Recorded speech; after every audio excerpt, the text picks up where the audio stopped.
Good morning, good afternoon, good evening, and good golly Miss Molly. In this video, I'm going to take a look back at some of my favourite movies released in 2022. Not a vintage year by any means, but there were still a few gems. My criteria for selection included movies that were released in theatres and on streaming. Now, if a movie didn't make this list, it could be because it wasn't enjoyable enough, or I may simply not have seen it. Time is short, so I can't see everything. So some good movies might not have made it here, as I haven't seen them yet. And please note that there will be some mild spoilers ahead. So let's start with a few honourable mentions. The Grey Man. This Russo brothers Netflix release starring Ryan Gosling and Chris Pine was action-packed and had some amusing moments, so not bad. Beavis and Butthead Do the Universe, a solid and pretty funny return for the hapless delinquents, and it's good to see them back. Where the Crawdads Sing, great-looking film with a great lead performance by Daisy Edgar Jones. It was a bit scattered in places, but still a good story. And Brahmastra. Now, this Indian superhero epic looked fantastic, but was overlong and needed a tighter script. And it would have been great if there had been more of the awesome Shah Rukh Khan, easily the best character in the movie. So, on to the top 10. At number 10, Sonic the Hedgehog 2. Now, sometimes you just want to have fun. And despite many recognisable flaws in the script and effects, I just enjoyed the hell out of this, especially Jim Carrey's over-the-top Dr. Robotnik. So this film celebrates and not mocks the games, and that alone is worth a place in my top 10. At number 9, Bullet Train. So speaking of fun, this Antoine Fuqua-produced movie based on a Japanese novel by Kotaro Isaka is also a great romp. It's an entertaining comedic action thriller set on a high-speed train in Japan. Brad Pitt is at his self-effacing best, and the supporting cast are awesome, in particular Michael Shannon. There are some creative action scenes and a lot of humour, so not bad at all. At number 8 is Troll. This is a Netflix-streamed Norwegian folk monster tale, and it was refreshing to see a tale based in that Scandinavian folklore. A giant rock monster is awakened from a centuries-old slumber and proceeds to wreak havoc through Norway, heading for the capital of Oslo. And a group of plucky humans try to figure out its reason for heading there and how to stop it. The visual effects are great, and the troll itself looks fantastic. And despite rooting for the human protagonists to stop the destruction, you can't help but sympathise with the ancient creature. It's an enjoyable romp, and there are bonus points for a cameo appearance by Billy Campbell, the Rocketeer himself, under the name Ollie Campbell. At number 7, Dog, starring Channing Tatum and directed by him and writer Reed Carolyn. This heartwarming comic road movie drama can't help but hit several of my buttons around veterans and service animals. This duo, along with Deborah Scranton and Brett Rodriguez, had previously been behind the HBO documentary War Dog, A Soldier's Best Friend, so check that out. It's a very compelling and emotional documentary. Tatum is great as the veteran with PTSD who volunteers to drive his deceased friend's service dog Lulu across the country for, unfortunately, to be euthanized. There are laughs, tears, some disturbing and some comedic incidents. And the whole thing is very tightly written and directed, and the cast are wonderful. In particular, the three dogs playing Lulu, Tatum and Ethan Suplee is really good, and there's a distinctive cameo from Bill Burr. I don't want to spoil the plot, but this is a beautiful wee film.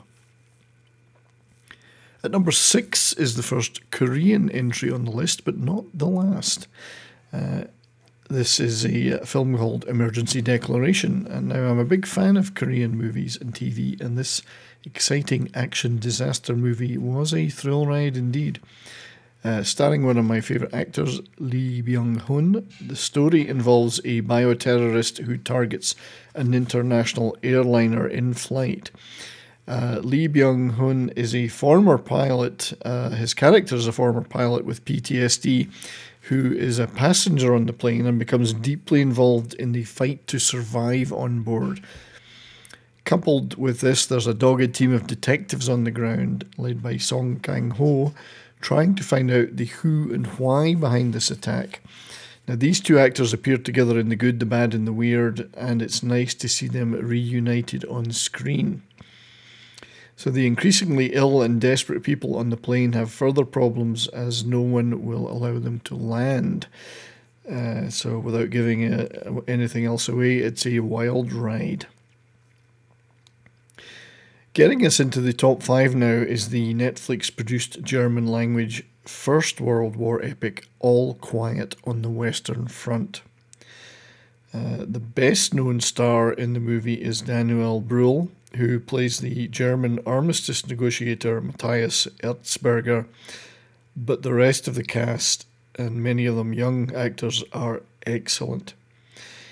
In harrowing and realistic detail, it takes us on the journey of a group of young, enthusiastic German recruits from their patriotic enlistment through to the bitter end of the war.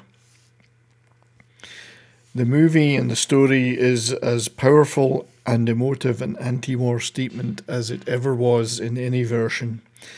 There are some visceral and shocking scenes in the trenches and the carnage of battle in no man's land.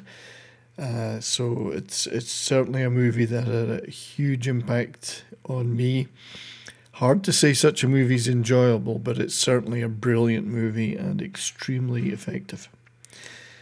In sharp contrast to the darkness of All Quiet on the Western Front, my number 4 movie is a ton of fast-paced action fun. Sequel to 2018's excellent The Outlaws, Korean crime actioner The Roundup is probably more fun than it should be legal to be in a movie. Ma Dong-seok, also known as Don Lee, stars again as Detective Ma Seok-do, whose Seoul-based crime unit track a vicious kidnapper and killer from Vietnam to Korea. There is a colourful cast of good, bad, and not so sure guys. And the big bad is played by the brilliant Son Suk-koo. He is fantastic in everything he's in. But Don Lee is just a force of nature. He absolutely dominates the screen when he's on it. He's a true star. The action is furious and visceral, but so are the laughs. They're fast and furious too. It's my favourite Korean movie of the year, hands down, and I cannot wait for the next sequel in 2023. So, into the top 3, and we come to Top Gun Maverick. Like many, I was sceptical when this was announced, especially given the long gap from the first movie. Well, my scepticism was misplaced, and I should have realised in Tom Cruise we trust. Quite simply, Maverick is brilliant. The aerial action is phenomenal, but despite that action, the emotional and human interplay between the characters is never overshadowed. In fact, I defy anyone who loved the original not to shed a tear at Val Kilmer's appearance as an ailing Iceman, giving some last advice to his friend Maverick. Beautiful stuff. And the new generation of Top Guns, led by Miles Teller's Rooster, son of Goose. It was initially at odds with Maverick in the movie. They're all great. So it delivers everything it promises and more, and the total respect the filmmakers have for the audience is lovingly on screen in every frame. So bravo, Tom. At number 2 is the only documentary on the list, the Ronnie James Dio movie, Dio, Dreamers Never Die. On a recent edition of my It's Only Talk and Roll show, we had a Dio-era Black Sabbath special. And it was at once fun, but it was also bittersweet, as Dio's absence leaves a huge hole in the rock world, and this excellent documentary shows just how much he achieved and how many lives his music touched. It follows his journey from small-town upstate New York crooner to arena-dominating heavy rock icon and his integral part in some of the greatest rock music ever made. R.I.P. Ronnie, we miss you. And so, on to number one, my favourite movie of the year, and a movie that smashes expectations of where in the world we should look to for epic cinema. Telugu cinematic fantasy historical epic RRR is quite simply breathtaking. It's visually stunning with glorious cinematography, incredible action, brilliant songs and powerful performances. There is no film in Hollywood that even comes close to this in recent years, in my humble opinion. The action sequences are so brilliant that to even single one out is difficult, but if you want a flavour of the movie, just watch the early sequence where we are introduced to Ramcharan's police officer Raju and his fight through a massive hostile crowd to retrieve a suspect. It's action filmmaking at its finest.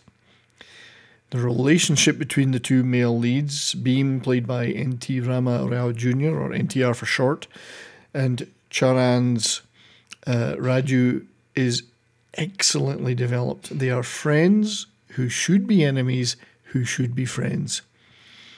And it's refreshing to see such powerful male leads portrayed without any caveats about that masculinity. If you want to learn more about this movie, please check out my video review, but suffice to say, this is undeniably the best movie of 2022 for me, and it will remain in my top 10 forever. Well, thanks for watching. If you liked what you've seen, please leave a like and subscribe, and let me know in the comments what your favourites are. Till next time, stay well.